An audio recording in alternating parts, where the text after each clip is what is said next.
Following a deadly attack during a bonfire that has devastated two families.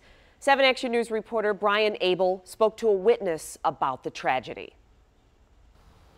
Well, we talked to at least one person that was at this makeshift bonfire near Harry Laker Playground. He described this as an ambush, and here's why. Because he believes that the shooter came up alongside this wall right here. You can actually see some of the bullet holes, and then came around the corner and opened fire on those cinder blocks right there. That's where a group of about 8 people were standing around a bonfire. The shooter fired at least 30 shots into the group, sending people scrambling for cover behind cars and in a nearby house on Central Avenue between Majestic and Roy on Detroit's west side.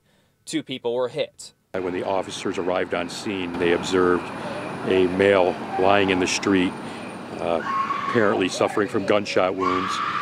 Upon closer examination, they also found a female in the field next to the street, also suffering with gunshot wounds. Medics responded. The female was 25 years old and she was pronounced dead at scene. Those screams in the background from family of the woman shot in the head. She's Andrea Gardner of Detroit. Medics took the other victim, a 25-year-old man, to Henry Ford Hospital, where he died from his injuries. Some folks were having a bonfire here in the field next to the house when a man armed with a rifle approached through the park and fired several shots into the crowd, striking the individuals. And police are hoping to find surveillance video in the area to give them any clue who this shooter may be, and they're asking for your help identifying him tonight. Reporting in Detroit, Brian Abel, 7 Action News.